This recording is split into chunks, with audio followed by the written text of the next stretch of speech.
Hi, if you're new here, my name is Becca. I am a writer. I'm currently working on my 90s East Coast autumn ghost story going under the name of Glass Paradise / Project Eden. It is a story that I'm hoping to seek traditional publication for at some point in the future. And if you're not new, hi, it's so good to see you again. I have been wanting to make today's video for so long, but it requires a certain level of vulnerability that I did not yet possess nor have the confidence to execute. And today we're going to be revising a chapter together. For those of you that don't know or haven't been following me along since the very beginning of my channel, when I started posting videos documenting my writing journey in January of 2024, I actually started this channel with a different project. That project was called Project Fire. It was a paranormal thriller ghost story, so also a ghost story, just in a different vein. I managed to complete one zero draft of that story as well as one completely clean first draft. That first draft is what we're going to be looking at today. I was recently rereading the first chapter for that draft and didn't entirely hate it, so I thought it would be kind of fun since I'm in the middle of revising draft 2 of Eden to a clean beta reader ready version draft 3, and I'm already in that revision mindset.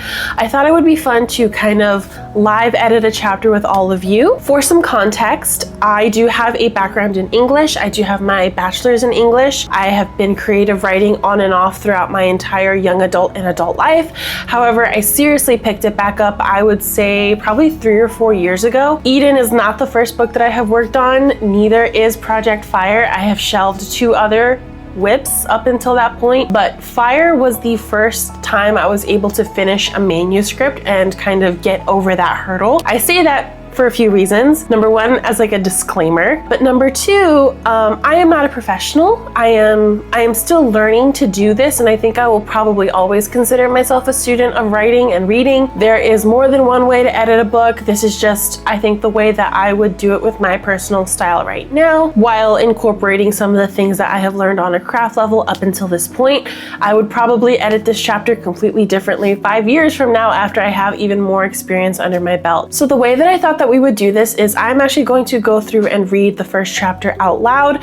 I find that reading your work out loud helps you pick up on awkward sentences. If you kind of trail off in the middle or at the end, it's just a good practice to, I think, speak your work into existence and kind of look at it with like subjective eyes. When you're in your head, there's just like a lot going on up there. So I'm going to read the chapter out loud and then go back and see where I did well, things that I really liked, but also where I would change the story both structurally and at a line level. So go ahead and grab a fun drink, lock in, and watch me tear my work to shreds. It's gonna be fun. Okay, we have changed angles. I'm gonna take a sip of my matcha, loosen up the old pipes. Let's read this chapter, shall we? Okay. I have always been a ghost. At least I felt like a ghost for as long as I could remember. Life has moved through me, forcefully making the choices I've been too terrified to make on my own. My body has grown, but inside I still feel like that 6-year-old girl that watched her parents die in a house fire. I'm still that 6-year-old girl begging for her sister to let her go, to let her run back into that house and save our mother. I'd always felt like I died there with them, and sometimes I wish I had. I can save her, I'd screamed into the night, high above the roll of thunder and the crash of lightning. Let me save her. Bold words for a 6-year-old. Time stopped for me in a lot of ways that night, and for the past 22 years, most days it feels like life has just moved through me. I was anchored to a tragedy I couldn't change and stuck with a sister who'd rather swallow nails than have a relationship with me. In spite of it all, I did my best to fight my ghost-like tendencies. I smiled when I didn't feel like it because it made other people feel better. I cracked jokes and made small talk with coworkers and the cashier at the grocery store, even though it drained me in every way imaginable. I got up every morning before the sunrise and went to the gym for an hour, even though I'd much rather rot in bed. Before I knew it, there were 2 versions of me, each one fighting for the spotlight. The me stuck in time, and the me desperately trying to build a happy life. Also, you're gonna see Taylor's comments in here because I sent this to her to read, so you're gonna see her annotations in this version. I have always been a ghost. Dr. Bailey scribbled something haphazardly across the page of her notebook. The therapy sessions were a relatively new development in my life. For the better part of my teenage years, I pleaded with my grandparents to allow Gabby and me to see a therapist, but all 3 of them saw little value in it. My grandparents thought I was being ungrateful. Dios te salvó, ¿por qué lo cuestiones? My grandmother had said, crossing herself as she gave me a disappointed look. God saved you. Why are you questioning it? Gabby thought it was a waste of time, saying I was obsessed with living in the past and a freak for wanting to revisit those memories. It's like you want there to be something wrong with you, she'd spat, her eyes shooting daggers from across our bedroom. I didn't want to admit that they were both right in some small way. I knew going to therapy was going to hurt, and I didn't really know what my goal was. I just knew I couldn't go on with my life not talking about it, not understanding how and why that night still haunts me, and if it would ever stop. While everyone else seemed to overcome their grief and carry on with their lives, I was knocked off my axis, and it was becoming impossible to find my way. I sought out Dr. Deidre Bailey against my family's wishes about a year ago. I was hopeful she could help me find my way.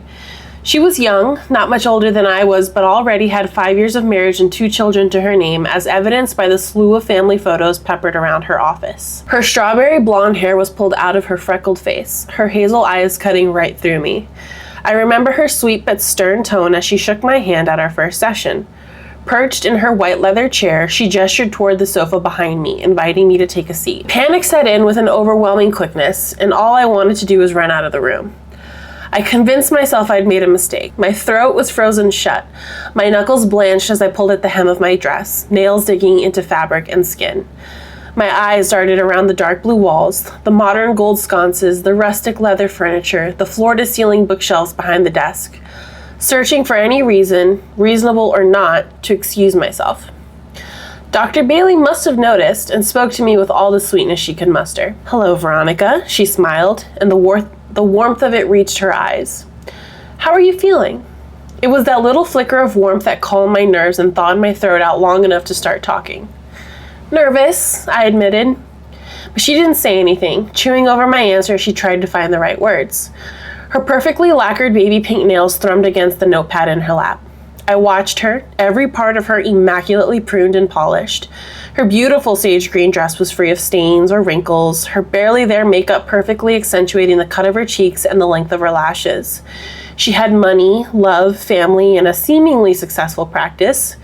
She was successful and feminine in ways I never was, and I immediately envied her. "You mentioned in the questionnaire that this would be your first time in therapy, correct?" she asked. I nodded. "I'm surprised given everything you've been through." While she didn't know everything about that night, Dr. Bailey knew enough. I'd mentioned it in the questionnaire her secretary had me fill out before our first session. It was unavoidable. It was the reason I was here. I tried to convince my grandparents to let me start sessions in middle school, but Latino grandparents aren't exactly big on mental health. They certainly don't have the money for it either. She closed her notebook, set it on the desk behind her, and clasped her hands neatly on her lap. "Before we jump into anything, I want to commend you. It takes a tremendous amount of courage to seek therapy, to want to understand yourself and your lived experiences better."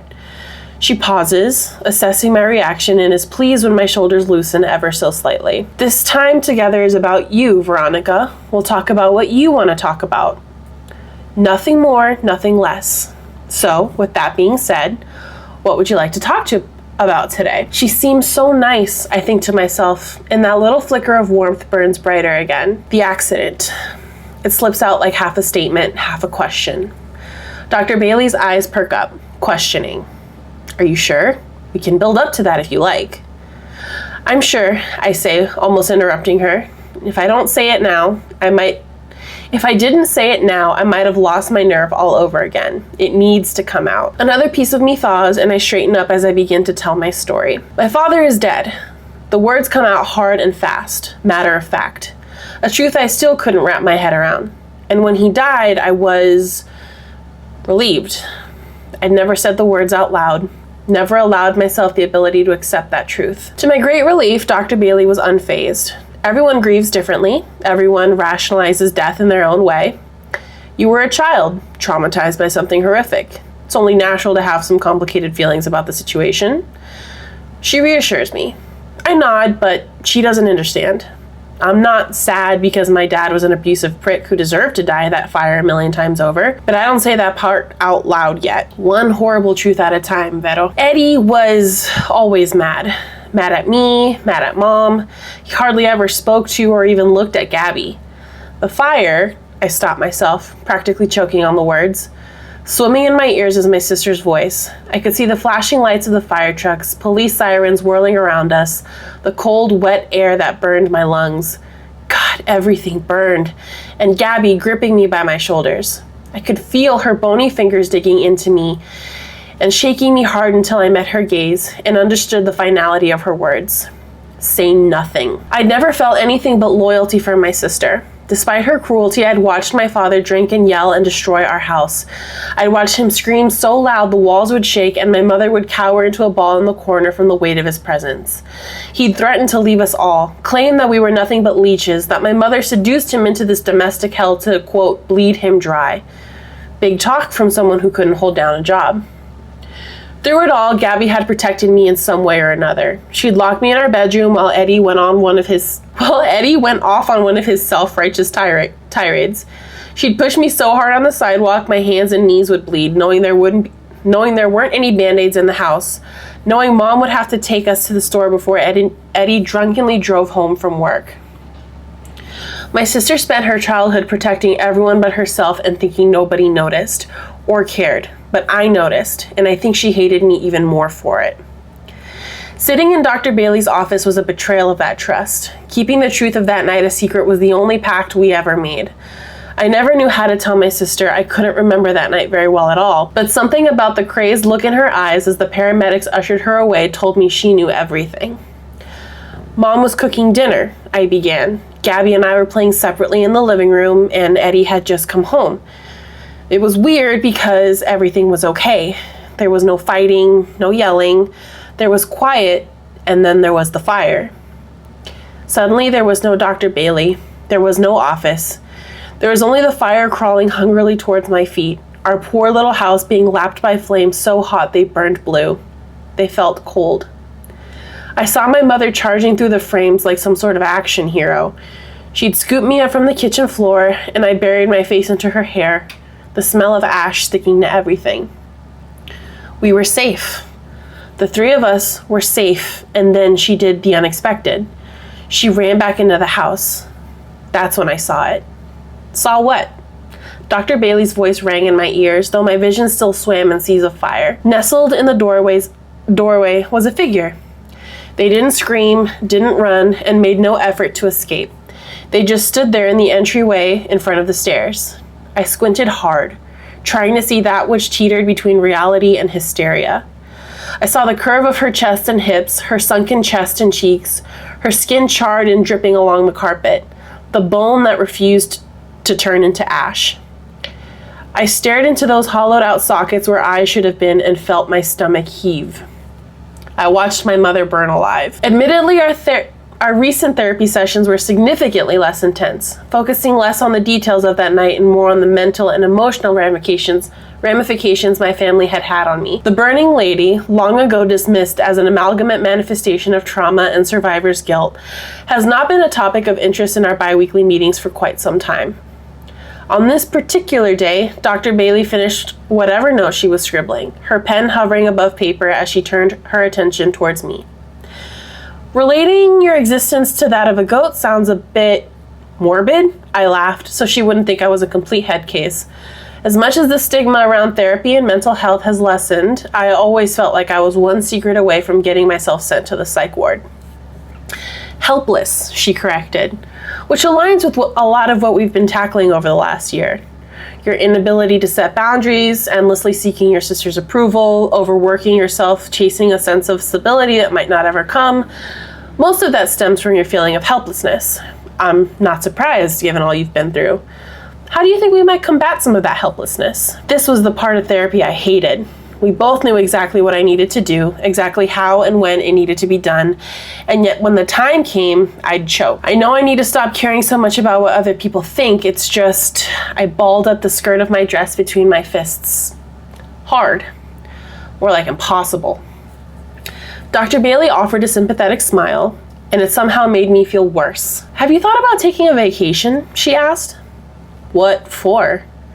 Dr. Bailey's gaze softened as she leaned forward slightly, her voice gentle yet firm. I understand that it might not seem like the solution right now, but sometimes stepping away, even just for a short while, can provide the clarity you need to navigate through these challenges," Dr. Bailey remarked, glancing at her watch. Our session was drawing to a close. "Consider it a chance to recharge, to gain a fresh perspective on things. You owe it to yourself. Just promise me you'll think about it." I met her gaze, feeling the weight of her concern. "I promise," I replied, though deep down, I wasn't sure if I had the energy to consider it. We exchanged goodbyes, agreed to meet at the same time next week, and I stepped into the freezing Seattle morning air. I unlocked my car and slid into the driver's seat. Why hadn't I told Dr. Bailey the truth? Why couldn't I bring myself to tell her that a vacation wasn't going to solve my problem? I saw her everywhere now, not just in my nightmares. I could smell ash and burning hair and skin melting off of bone. I was being haunted, and there was no distance great enough to put between us.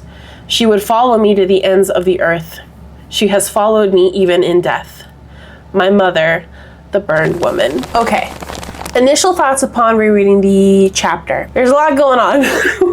There's a lot that I would change structurally, which we're going to get into. There's a few things that I think I'm doing well in here that I think echo a lot of what I'm doing well in my current work in progress, and that is my setting and my descriptions are usually pretty good. My similes and metaphors and like on a line level, I think I'm pretty good. I'm fairly solid. I think the thing that I'm noticing as I'm reading this chapter is that like I'm feeling a little bit lost in it. We're getting all of this sort of like backstory through the therapy session, but there's like two different times happening here. Let's start at the beginning, because the beginning of your first chapter is like the most important part. The first line is a quote that "I have always been a ghost." I think this is good. I think it sparks a little bit of intrigue. I think I would be okay keeping it, but the paragraph that comes after actually I think needs to change. It would be better suited to have a paragraph establishing the character and the reader in the world. Having it go to like a flashback right from the start or like a memory, I don't know that that works, specifically because there's a lot here that doesn't ground us in the current world. I really like when in the beginning you're either doing one of two things. You're going from a big picture and you're whittling it down to your character, or you're starting internally and working yourself out. And I think that depends on how you want the story to feel. If you want to take it from this bird's eye view to this very granular, singular moment and then weave it into the rest of the scene. So you're starting from like world as it is. This is the character's world, and then this is the character, or vice versa. Instead of having this be the first paragraph we go with, I think that I would do a paragraph that solidifies us more in Dr. Bailey's office, like if that's where we're going to start the story, which I actually think the concept of starting it in a therapist like appointment is quite interesting. I think it does a lot to show Veronica as a character. She's trying to kind of navigate this weird sense of grief that has kept her like up at night for so many years. She's at odds with her family about how to handle it. She is describing some cultural differences with how she wants to do things versus how her family wants to do things. She's got this fraught relationship with her sister. I am both torn with thinking that it's not doing enough, but also doing too much. I think it just requires a little bit of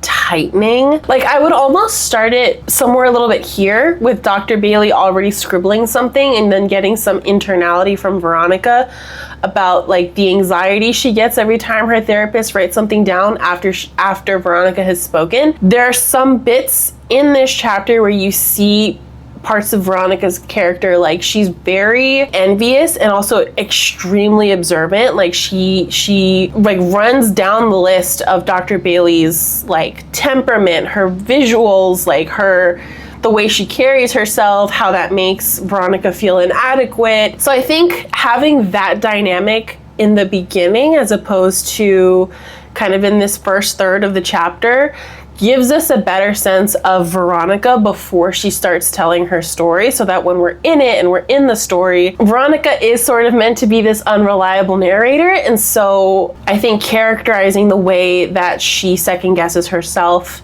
compares herself constantly to other women. Having that at the beginning before we jump into her story kind of maybe subconsciously establishes that for the reader. I think there also needs to be some level of like establishing where, like which timeline we want to start with, right? We start with this like first therapy appointment that Gabby has with Dr. Bailey, and then eventually move into like the present day. And I don't know that we need to do that. I almost wonder if like it could be as simple as having a paragraph or something where Veronica is reflecting on that first therapy session a little bit more clearly than what she's doing right now. I do like that she's already reflecting on her relationship with her sister and her family here. You can see the guilt that she has about wanting to go back and save her mom from the description in this first paragraph of like, I can save her. I do also really like this line of, before I knew it, there were two versions of me, each one fighting for the spotlight, the me stuck in time and the me desperately trying to build a happy life. I think I would reword this a little bit, but I do like the idea that she is trying to communicate that she feels split. There's the her that feels stuck in this traumatic moment, in this tumultuous relationship with her sister, and then this version of her that feels like she's trying to move on but unsuccessfully. It creates this like nugget of intrigue, and like it should, in theory, have the reader questioning, well, what's the disconnect? Why is it not working? Why are they fighting with each other? Like, what's happening? The other thing that I think I would change here is that I think originally when I wrote this scene, I had Veronica being a child, and so she was a little bit more hesitant to open up. There's this thing, and I'm still guilty of it. I'm trying to keep an eye out of it in like my current work in progress, but there's this thing where you have this conflict, right? And then it's resolved, right? So she feels guilty about being in therapy in the first place. It feels like this betrayal to her family, but then she is singing like a canary to the doctor after she says one nice thing about her.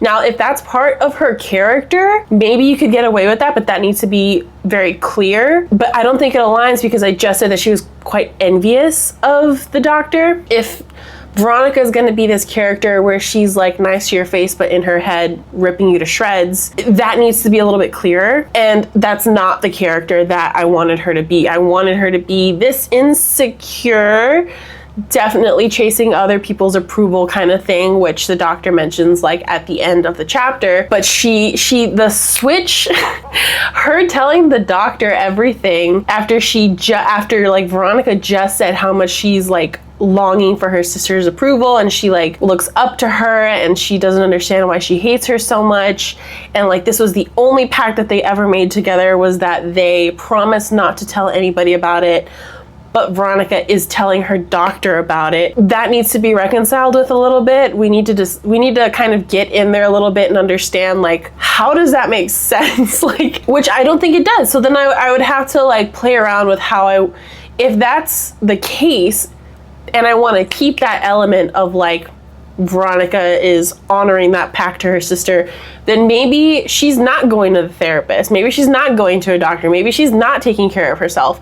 Maybe she's trying to figure it out all on her own, which in hindsight, I think makes a lot more sense with who she is as a character, especially if she's chasing her sister's affection, or if instead of her going to the therapist for a year at this point, this is the first visit. And instead of her telling the doctor everything, it's her internalizing everything and figuring out a way to skirt the truth in the session. So she's like going because maybe a friend told her to, or she does have a boyfriend in this story. Maybe they're like, hey, you gotta talk to someone. Like, that wasn't normal. It's not normal that you haven't talked about it. Your sister's weird for making you promise to not talk about it. I think the realities of the character dynamics need to be established way before you start figuring out how to disseminate the information and actually putting it on paper. So, which now that I'm talking about it out loud, I think that's what I would do now. Like, I would have this be the first session. I would have this be Veronica struggles to communicate. Like, I know her as a character. Obviously, I made her up in my head,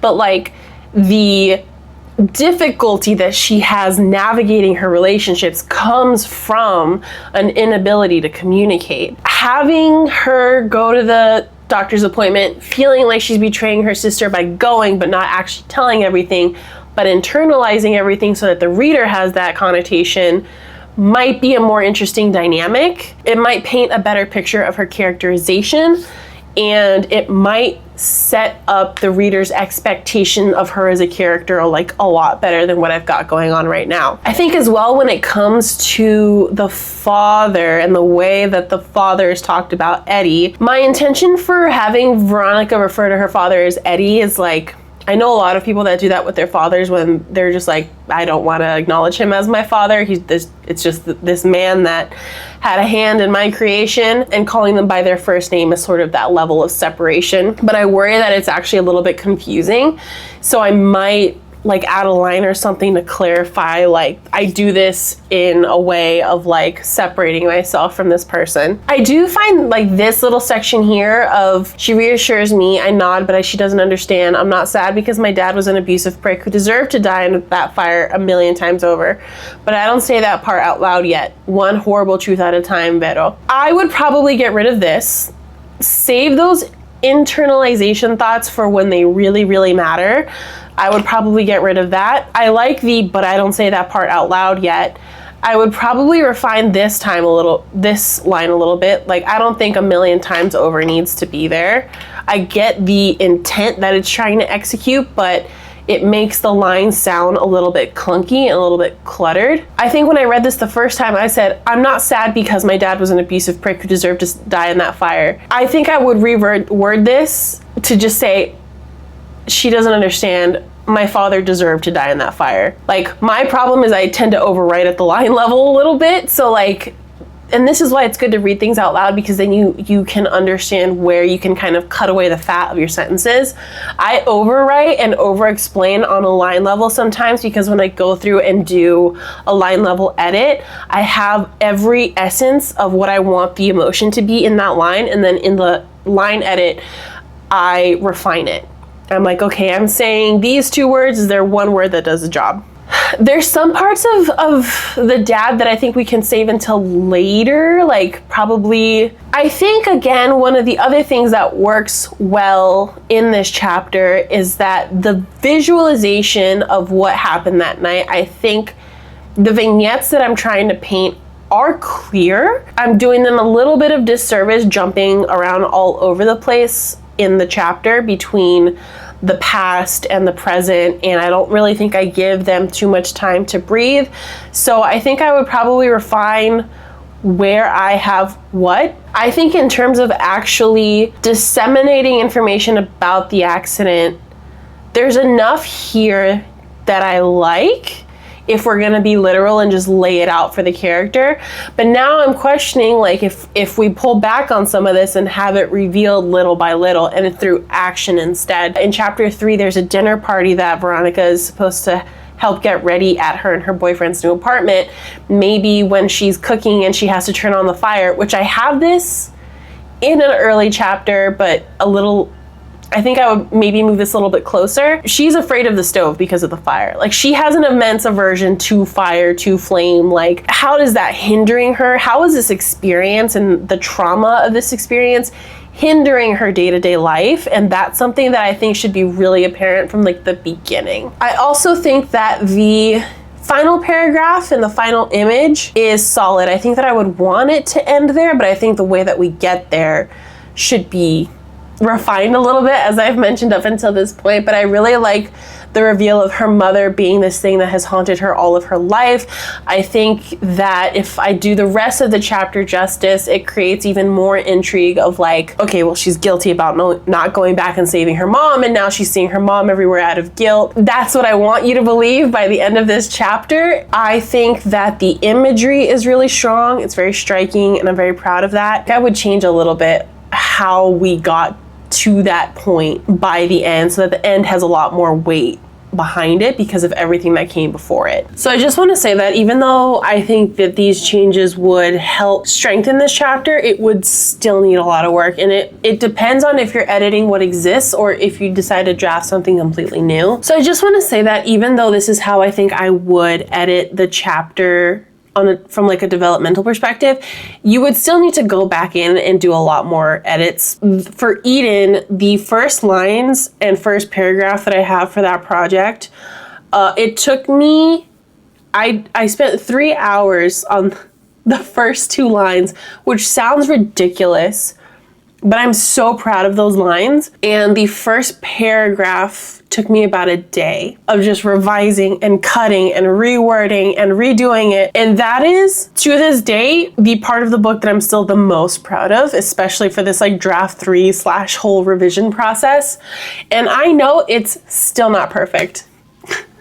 Like, I know those lines are good, but I'm like, are they first line, first chapter good? And I think that's just like the nature of writing. That's something that you have to kind of accept and just admire as part of the process, is that there will always be something to revise. You can always do better. You're always growing. You always want to apply everything that you learn and improve. I'm really proud of myself. This is one of the better chapter ones that I've done, even though it needs a lot of work. It's one of the more cohesive ones, especially for like a first draft. And it's a good starting off point. Sometimes I think having that shift in mentality of like, oh, this is so bad, this doesn't make any sense, and really beating up your writing and having that mind shift to be more like, this is a great jumping off point. I can see the issues, I can see what's not working, and that's a win. And I can like ruminate on how I can change that. I can think about my characters and their motivations, and not just how they act in this encapsulated scene, but how they interact with other characters as a whole,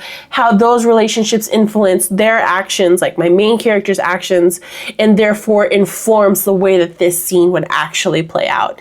And I think a lot of people get overwhelmed with that, but in reality, that's the fun part of writing, figuring out. When people say writing is like a puzzle, I feel like this is one of those instances where you do get the puzzle aspect of it, and where you really want to like sit and think about, okay, realistically in this made up situation, how would this actually play out? And there is something really rewarding about knowing your characters to that degree. And I think that's when you know you're cooking with something strong. I'm so proud of past me for working through this and for getting her work to a point where I mean, like, I would give this to someone and not feel embarrassed. Like, I know there's issues with it, but I would give this to someone and not feel embarrassed. Not a professional.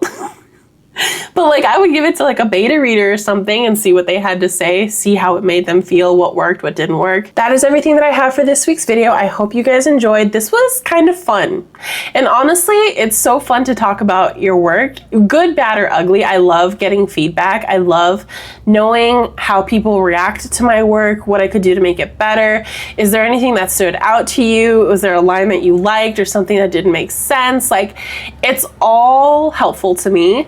And I hope this was really helpful for you. If you like this video, please consider giving it a thumbs up. That helps me out tremendously. If you made it all the way to the end, please feel free to leave whatever emoji you feel like, dealer's choice. Let me know in the comments if there's any other videos that you'd like to see, either from like a craft or revision sort of standpoint. This was kind of fun. I would not be ashamed to hand this off to like beta readers, even though I know there's issues with it, as I just ran through with you. I'm very proud of my past self for not only putting this together for a chapter 1, but growing and taking in feedback and incorporating that not only into this project, but into my craft overall. And I'm very excited. I can see glimpses of my writing style from here now, and it's kind of cool. Thank you guys so much for watching, and know that I am rooting for you. Bye.